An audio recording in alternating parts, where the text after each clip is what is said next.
एक समय था जब पृथ्वी पाप के भार से कांप उठी थी। राजाओं का अत्याचार बढ़ चुका था। धर्म केवल पुस्तकों में रह गया था और सत्य को तर्कों ने बांध लिया था। तब भगवान विष्णु बोले, जब अधर्म तलवार से फैले तब धर्म को भी शस्त्र उठाना पड़ता है। यही वह क्षण था जब विष्णु ने परशुराम रूप में अवतार लिया।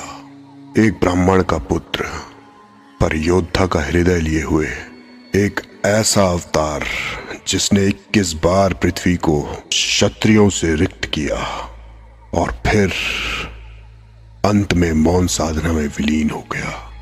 जमदग्नि ऋषि और रेणुका माता के यहाँ एक तेजस्वी बालक जन्मा, जिसके शरीर से तेज निकल रहा था जैसे अग्नि स्वयं उसमें बस गई हो। उसका नाम रखा गया राम, क्योंकि वह विष्णु के अंश से उत्पन्न हुआ। लोग उसे भृगुपुत्र राम या परशुराम भी कहने लगे। बालक का स्वभाव अद्भुत था। वह एक ओर वेदों में गहरा डूबा रहता तो दूसरी ओर धनुष को देखकर उसकी चेतना कांप उठती। ऋषि पिता बोले, राम, ब्रह्मांड का बल ज्ञान में है, शस्त्र में नहीं।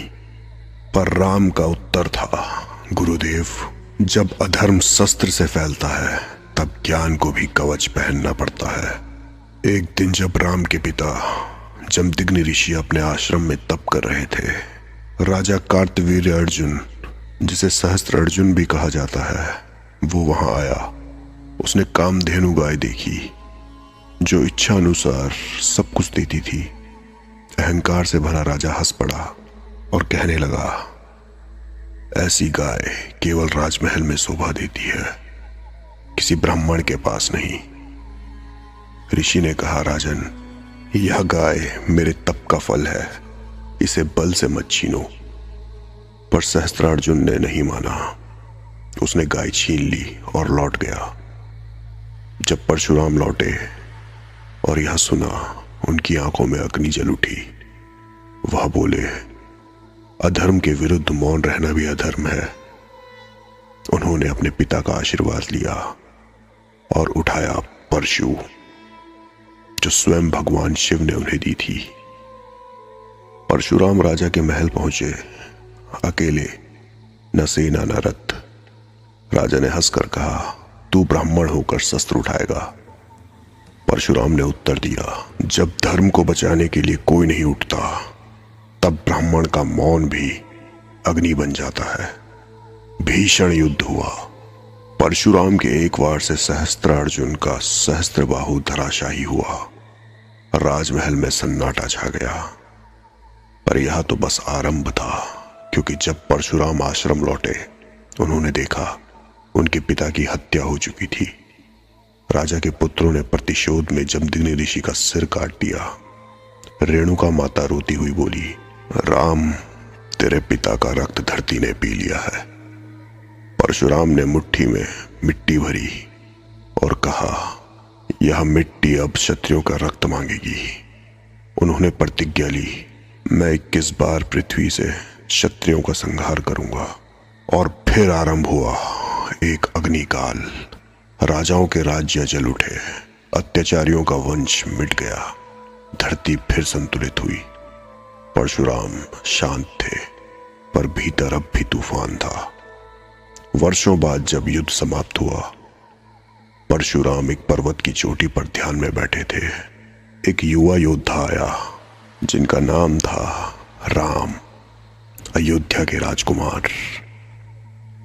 उन्होंने नर्म होकर प्रणाम किया। परशुराम बोले, मैंने जिस क्रोध से पृथ्वी को साफ किया, अब उसी क्रोध को शांत करने तुम आए हो। यहीं पर परशुराम ने अपना धनुष श्री राम को समर्पित किया और बोले, अब धर्म की रक्षा तलवार से नहीं, करुणा से होगी। उस दिन परशुराम ने क्रोध का मार्ग छोड़ दिया और अपने चैतन्य में उतर गए। कहा जाता है वे आज भी जीवित हैं, महेंद्र पर्वत पर, मौन में, ध्यान में, अगला अवतार आने की प्रतीक्षा में। वह आवाज फिर सुनाई दी, जब धर्म गिरता है तो कोई उठता है, पर जब चेतना जागती है तब कोई लड़ता नहीं, सब थम जाता है। परशुराम की कथा हमें सिखाती है कि धर्म की रक्षा केवल शस्त्र से नहीं, बल्कि अंतःकरण की शुद्धि से होती है। क्रोध जब ज्ञान से जुड़ जाए तो वह न्याय बनता है, और जब अहंकार से जुड़ जाए तो विनाश। उन्होंने हमें बताया कि जब संसार अंधकार से भर जाए तो प्रकाश की तलवार से नहीं, चेतना से जलाना चाहिए। परशुराम का अर्थ केवल शस्त्रधारी ब्राह्मण नहीं, बल्कि एक मनुष्य है जो भीतर के अन्याय के विरुद्ध खड़ा हो सके और फिर उसी क्रोध को मौन ध्यान में बदल सके। धर्म का सच्चा युद्ध बाहर नहीं, हमारे भीतर ही लड़ा जाता है, और जो इस भीतर के युद्ध को जीत लेता है वही सच में परशुराम कहलाता है।